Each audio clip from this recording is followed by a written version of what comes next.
He said, I'm addicted to self-help concepts. I spend all my money on books, Yeah. seminars, online courses, etc. Yeah. Yeah. It's Been there. destroying me. That's good. Can you help me? No, Thunderisa. We can't help you. Well, praise God. I mean, I love that. I love his public confession. There was absolutely a season where I was very aware that I have a problem with my addiction to self-help or a compulsion to self-help material. Like, I don't know how much time I wasted searching online, reading articles on how not to waste time and how to get my life in order. So one, acknowledgement, that's huge.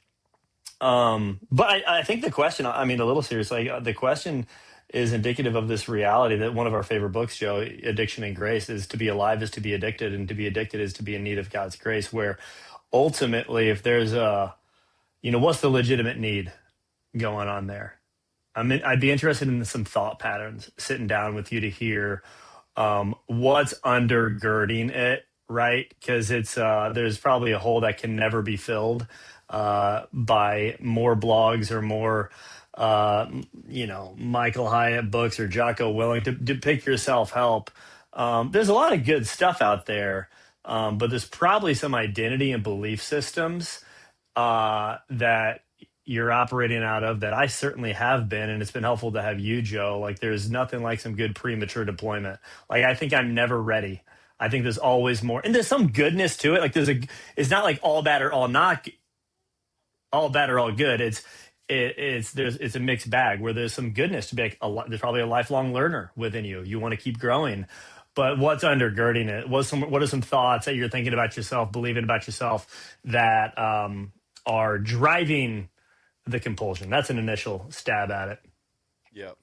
What thoughts come to mind for you, Joe? Yeah, two things come to mind for me. One is this searching that I think so many are doing today, myself included, you as well, for wholeness.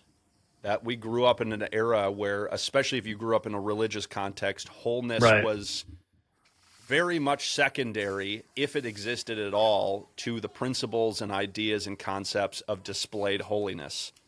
And I think in the attempt to be able to develop some integration in our lives, we overcompensate, right? The pendulum swings, right? And my firm belief is that you can't have one without the other, right? And that's what you're talking about, identity, is we have to be able to find the creator, the relationship, an understanding of who we are at the same time that we develop how to live in fullness. And that the two can't happen separately. The second thing that comes to mind is really why our Kingmakers community exists. Make a plan for your life, an intentional plan. What are you committing to? A long-ranging view. Where do I actually want to get to? Where do I want to be? Which I think there's probably some there as well, as a lack of purpose of like, what am I trying to aim for? Because then you don't know, like, would this practice on a daily basis help me get there or not?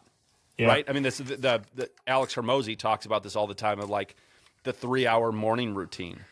Like, if your goal is to make twice as much money as you're currently making, for most people, a 3-hour morning routine isn't going to help.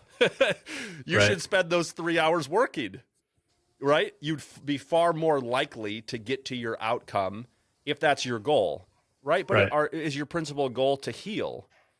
And so we have to have some sense of what is the goal, what's the aim, what's the outcome that I'm shooting for, and then the ability to be able to narrow down based off of that what you need to include in your life and what you need to exclude. And then it's movement and accountability, right? You need to start doing the work, right? It has to be practical application of the seminar, of the conference, of the course, of the material, of the wisdom, of the principle. Go do it, right? And you can't do it all at once, right? You can't change everything. It's not about overturning every rock. It's okay, what 3 rocks this next quarter am I overturning? And then that's where the accountability piece, if it lives, I mean, especially for me, if it lives inside my own head, it ain't happening.